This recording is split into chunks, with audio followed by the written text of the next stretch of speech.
1984, Tom was beginning to cut his chops as a writer, and he submitted an article, a short article. If anybody reads the Down East, you'll realize in the back page there's always something going on there, some write-up. In May of 1994, Tom wrote an article called 5 Islands Afire, and that actually was the beginning of the chapter that went into his book, the chapter of the same name. Just a quick, this will give you some sense of immediacy. Tom, by the way, and the Hanna family lived, I gotta get my bearings here, right in there.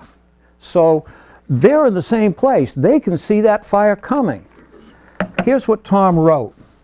Around 6 p.m., my father rushed in and firmly instructed my mother, get the children together. We have to leave now. Alarmed by his stern tone, Tommy says, I ran outside and was overwhelmed by the magnitude of the fearsome conflagration. All around, trees exploded into flame. Live embers rained down and like a dense blanket of roiling black smoke darkening the sky. With only the clothes on our backs, we hurriedly piled into my father's Studebaker and cleared the village, our headlights piercing the smoky gloom. I didn't look back. My parents and grandparents had all been born in 5 Islands, and my father had built our home just 6 years before.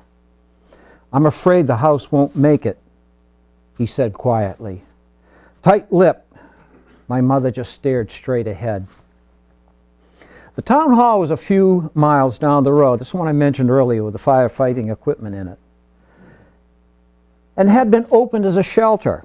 My father dropped us off, returned to the village. Several families were already there, but the hall was ill-equipped to accommodate us. From time to time, neighbors from 5 Islands came in with news. Some of the villagers who had no cars had literally to run for their lives. Others had gathered around the town wharf, and we'll see that in a moment, how prominent a part that played. They were waiting to be evacuated by water. A fire engine from the city of Bath had been set up at a small pond in the center of town and was pumping water onto the most threatened homes. The National Guard and many students from Bowdoin College had also been trucked in to help man the bucket brigade. Despite their efforts, the reports were depressing. Ellie Pinkham's house is gone. Hannah's is still there. William Mars is gone. Each was followed by a hushed murmur. When he leaves and his father comes after the fire has passed, he comes back and says, the next morning my father came to take us home. Our house had been spared, but we were totally unprepared for the devastation in our neighborhood. Solitary chimneys rose starkly from the still smoking ruins, a reminder of homes that had been. To the north, a cluster of blackened skeletons stood where a stand of graceful evergreens had been only yesterday. That gives you a sense of what they were up against. They were, in fact, terrorized. Let's get back to where we were.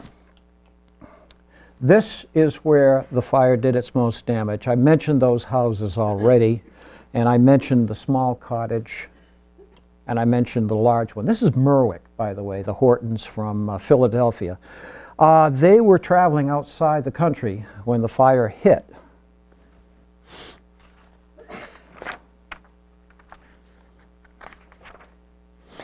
And on the other side of the hill was the home of Jake Lewis, the son of Captain Ira Lewis. Interesting thing about this, I'll give you some insight on how it affected people. Jake, when the fire burned, swore he was going to put the house back. And he said, I'm going to put a house back that will never burn. And he did. The entire house was sheathed in galvanized sheet metal. Some of you may know that house now as being the home, while she was alive, of Electa Reynolds, a noted painter of 5 Islands, Georgetown, and the coast of Maine.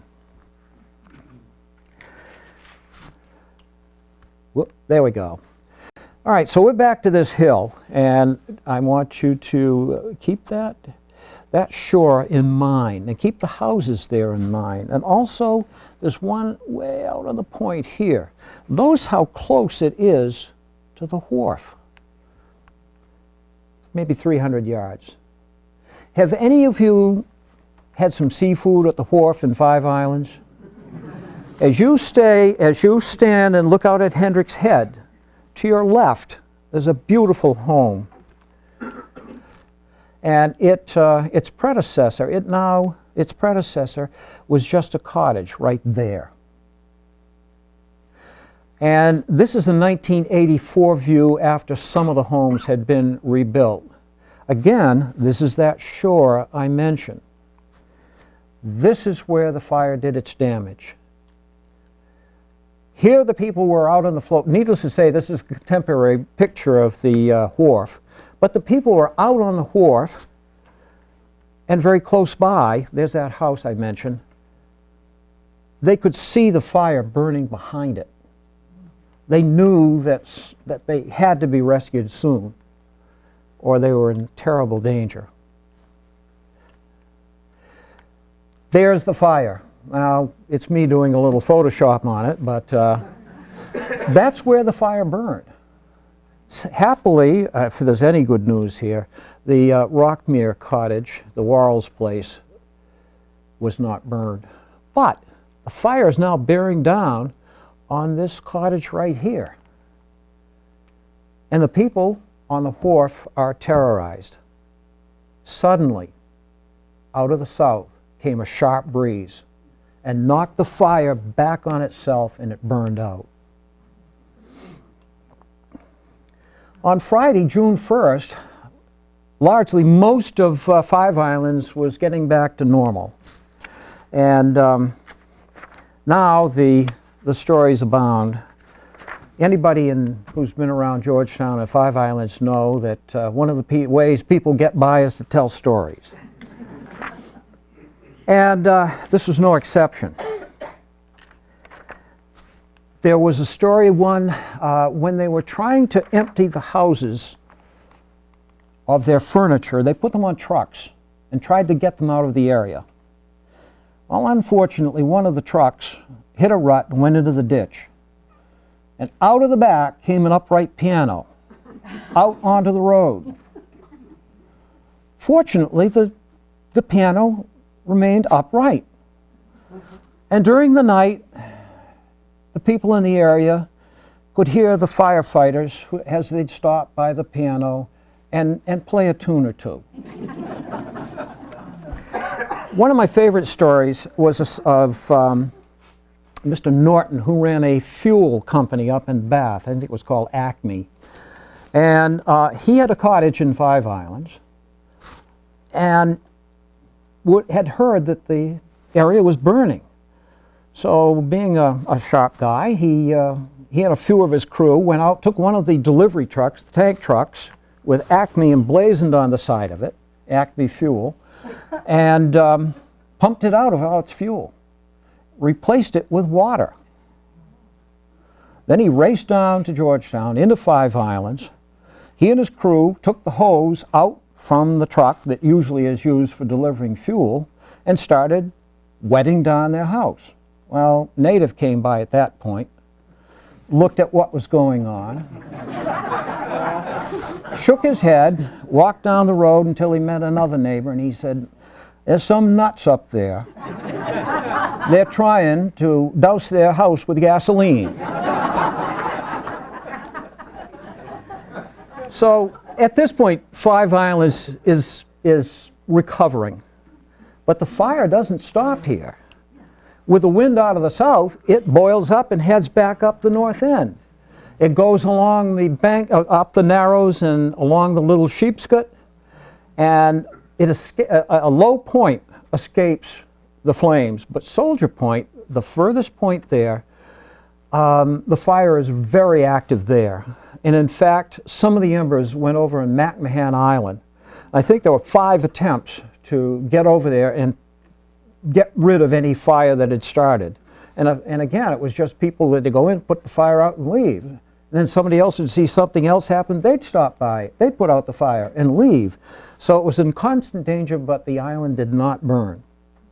However, up here in Westport, the southern tip of Westport, one of the people who lives out on the point of Westport realized that the fire is just across the Goose Rocks Passage. The wind is out of the south, and embers and sparks are starting to fly and come down on the area, southern tip. So he took a quick run up to the middle of town and tried to get the town fathers together to put some people together on the point to save the tip of Westport. Well, they were way in the inland. They were up to the north end of the island. They really were not enthused about getting anybody together. So the individual there who owned the house on the tip looked at him and he said, if my house goes up, I'm going to go after your houses until I run out of matches. Apparently that worked, because there were a great number of people down here just making sure that that it didn't catch, and in fact it didn't. But back over in Robin Hood,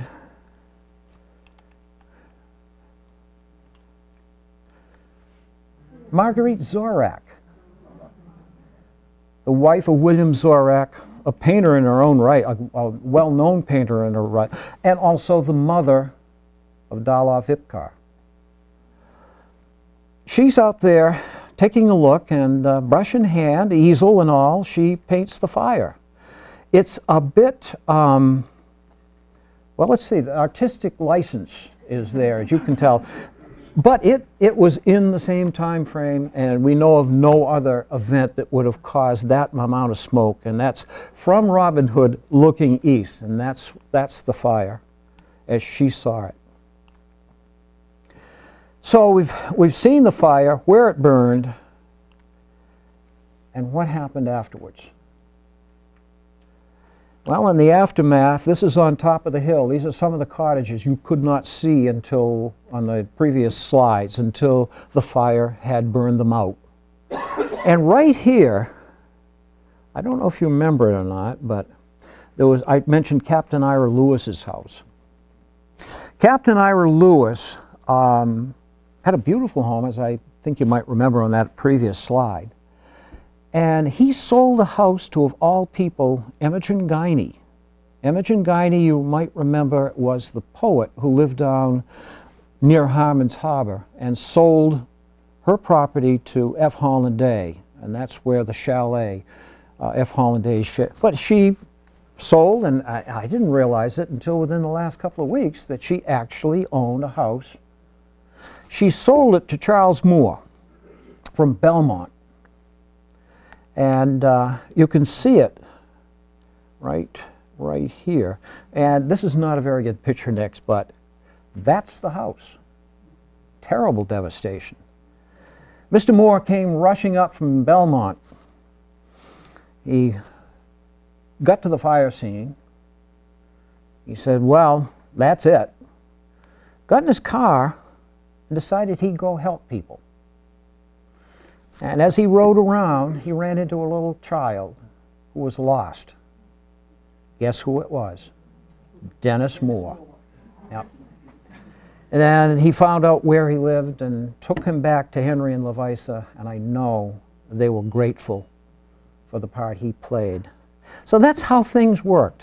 You know, people who were from away worked with people in the community, and although they couldn't save the houses at this point, they did their job. The interesting thing about the fire is that a lot of fire companies worked on it. The Bath, Wiscasset, the National Guard, the state police, there were quite a number, but there was no one running the show, so to speak.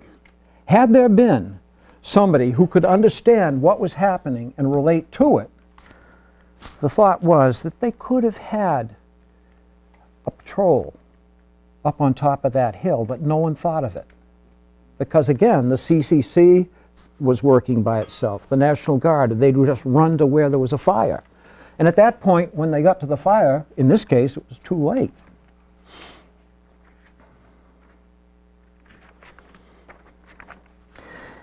So let's take a look at some more here. This house, this picture I should say, is a picture of Gott's Cove. And you will see this is the southern tip of the island of McMahon. This is the southern branch of Gott's Cove, and the William and Edith Marr house is right over in here. This was taken some 18 years after the fire. You can see here what had happened. You know, you can see there was a substantial growth of trees there, and in 18 years it hadn't come back.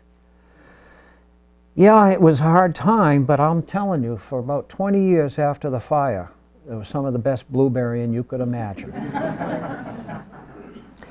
So today, just took this one yesterday, same place, same cove, McMahon in the background, and you can see that finally it's come back to the way it was before the fire.